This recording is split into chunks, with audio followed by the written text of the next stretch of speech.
All right, it's almost fair season really here in Lucas County, the whole area, and we're shining the spotlight on some of the stars of the 4-H program. Today, Hannah Schultz joins us to share some of her experiences. And so you are a 4-H veteran, really. You've been doing this for a long time. Yes. And we want to talk about how, especially for parents or grandparents, how a great activity 4-H can be for a young kid. Talk about the experiences you had and some of you, we've got some of your ribbons and yes. Talk about you really had an enriched life because of 4-H. Yes, so I joined 4-H when I was about 8 years old. That's when you can join the 4-H program. Prior to that, you can be a clover bud, so 8 and under. They don't do as much, but it's a good gateway into the full-setted program. Mm-hmm. In 4-H, you can do anything that interests you, whether it is farm animals, whether it's gardening, whether it's non-livestock projects, so that would be photography, ATV safety, cooking, laundry, anything you could think of. Look at, is that little you? Yes, All that right. would have been my first year in 4-H. And what do you have there? What were you doing?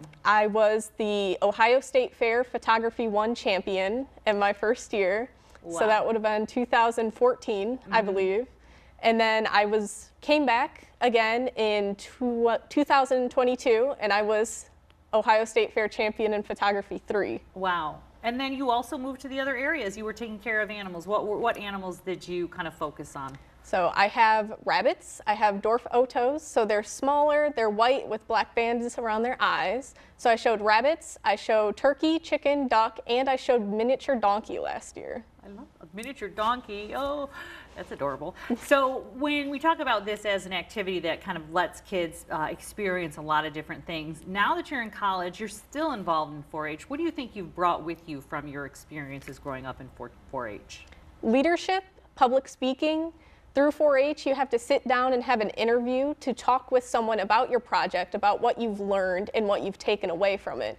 I've been able to use that like right here, right now, speaking to you. It's given me great interview skills in college for communications classes, even just talking to advisors.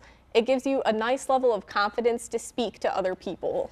So the kids that first start out, they don't. The misconception is that you have to be a farm kid, right? So that was my parents says, oh, you can't be in 4-H. We don't have animals or whatever. But you don't have to be living on a farm. No, I grew up in the suburbs. I still don't live on a farm. I've worked on farms because I do enjoy those animals, but you do not have to be. It doesn't matter where you live. You can be in 4-H. There's something for you there. And now that you're older, how long can you continue to work with 4-H? Your age as of January 1st is 18. That's the cutoff. So I'll be turning 19 on Monday and 18 as of January 1st. So this is my last year in 4-H. That's kind of sad. Can you continue to support and be part of the organization kind of as a mentor, or how do you move forward? I could become an advisor and help out at the fair or with my club. And there's other ways. Volunteers are always appreciated to help out. So when you go to the fair, what do you like to see when you're actually just the attendant, not the competitor? When I'm the attendant, I always make sure to go and visit the non-livestock buildings, because when you think fair, you think of all the animals. Obviously, I go and see the animals. I'm a huge supporter, but there are so many kids in 4-H that don't get the same attention because they're not showing animals. They still put in equally amount of work.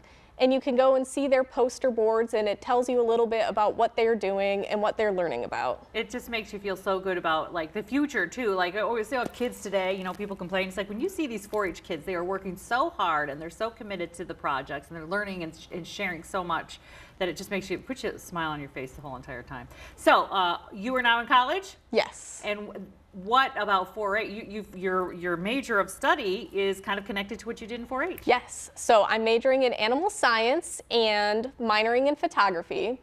Both of those are things I grew up doing in 4-H. I've taken all of the photography projects, and then I've showed animals, and it's truly helped me find my passion and what I want to complete later in life. What a great endorsement for 4-H. Thanks for explaining to us how you can continue on with it, and have a great time at the fair. Thanks for giving us the tip. Go into those structures that have the other projects for those kids so you don't miss them.